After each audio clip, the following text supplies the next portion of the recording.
প্রিয় দর্শকবৃন্দ, টেপি এডুকেশন বাংলার ছাত্রছাত্রী যারা ফোর্থ সেমিস্টার দেবে, উচ্চ মাধ্যমিক ফোর্থ সেমিস্টার যারা দিতে চলেছে, আমার এই ছাত্রছাত্রীরা 32 জন ছাত্রছাত্রী এবছর পরীক্ষা দেবে, কিন্তু 19-20 জন পরীক্ষা দিচ্ছে বিশেষ কারণে, কিছু কিছু কারণে ওরা আসতে পারেনি।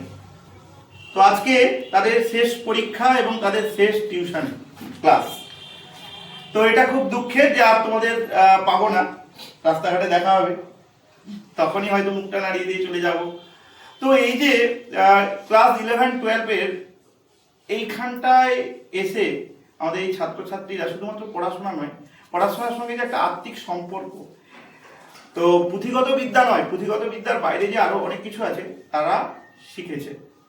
তো আমিও এদের সাথে এত সুন্দরভাবে মিশে গেছিলাম যে আজকে এই ছাত্রছাত্রীদের মানে বিদায় কথাটা তো বলতেই হবে, কিন্তু বিদায় নয়, তবুও বলতে হবে যে বিদায়।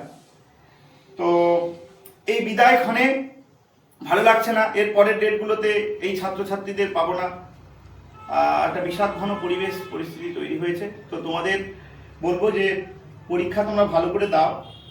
12 তারিখের পরীক্ষা, আমার বাংলা পরীক্ষা রয়েছে, বাংলা পরীক্ষা যেন সকলে ভালো করে দাও, তোমাদের প্রতি সেই আশীর্বাদ রইল, এবং আগামী পথ তোমাদের আরো সুন্দর যাতে হয় সেদিকে একটু নজর রাখবে, ঠিক আছে? তো তোমাদের জন্য আজকে যাওয়ার সময় এই পেন সবার জন্য একটা করে পেন নাও।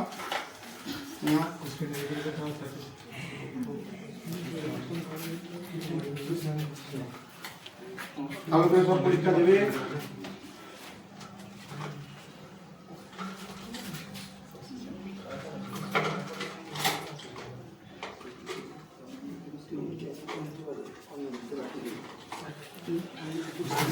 আর এই কদিনের মধ্যে তোমাদের যদি কোনো রকম সমস্যা থাকে, অবশ্যই আমাদের গ্রুপ যে রয়েছে, হোয়াটসঅ্যাপ গ্রুপে থাকবে। আর আমাদের যে ইউটিউব যে রয়েছে, ইউটিউব চ্যানেলটা যে রয়েছে টেপি এডুকেশন বাংলা, তাতে কিন্তু সবসময়ের জন্য নজর রাখবে লেটেস্ট আপডেট পাওয়ার জন্য। আর যে সমস্ত ছাত্রছাত্রীরা বাইরে থেকেও দেখছো, তোমাদের জন্য বলবো ইউটিউব চ্যানেলটাকে সাবস্ক্রাইব করে রাখবে এবং তোমাদের উপকারেই আসবে।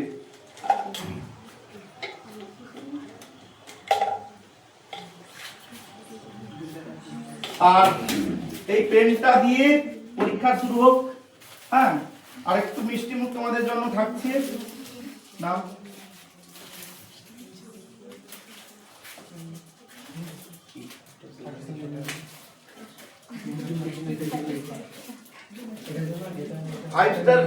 ফাইভ স্টার রেজাল্ট যেন হয়। পেয়েছো রুম্পা, পেয়েছো?